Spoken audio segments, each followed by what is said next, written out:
আসসালামু আলাইকুম। সবাইকে স্বাগত জানাচ্ছি আমার আজকের রেসিপি দেখার জন্য।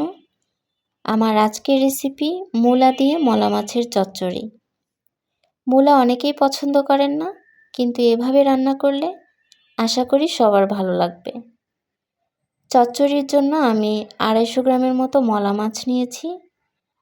মাছগুলো মাথা ফেলে ভালোভাবে ধুয়ে পরিষ্কার করে নিয়েছি। এখানে 1 কেজির কিছুটা কম মূলা নিয়েছি। চচ্চড়ির জন্য বেশ চিকন করে মূলাগুলো কেটে নিয়েছি।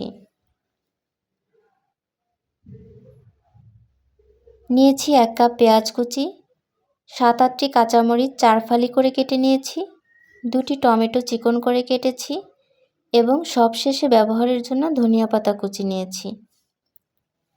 মূলাগুলো ভালোভাবে ধুয়ে একটি কড়াইয়ে নিয়ে নিচ্ছি। দিয়ে দিচ্ছি পেঁয়াজ, কাঁচামরিচ।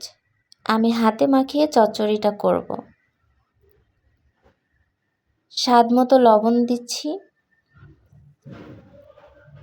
দিচ্ছি হাফ চা চামচ হলুদের গুঁড়া, হাফ চা চামচ শুকনা মরিচের গুঁড়া, 1 চা চামচ ধনিয়া গুঁড়া ও 1 চা চামচ জিরা বাটা।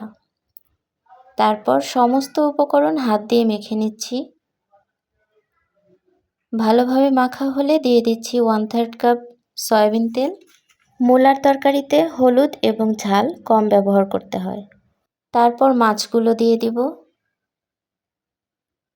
মাছগুলো দিয়ে আমি আরও খানিকটা তেল দিয়ে দিচ্ছি। মোট 1.25 কাপের মতো তেল ব্যবহার করা হয়েছে।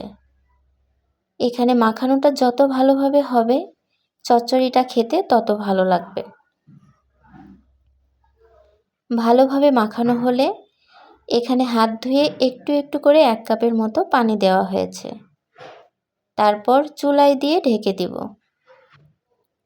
চুলার তাপমাত্রা মিডিয়াম টু হাই হিটে থাকবে।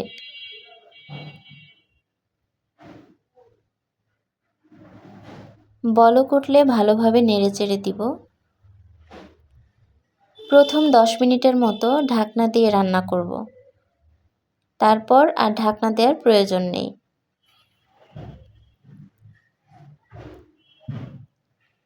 মাঝে লবণ চেক করে নিব। প্রায় 15 মিনিট পর যখন পানিটা অনেকটাই কমে যাবে, তখন চিকন করে কেটে রাখা টমেটোগুলো দিয়ে দেব।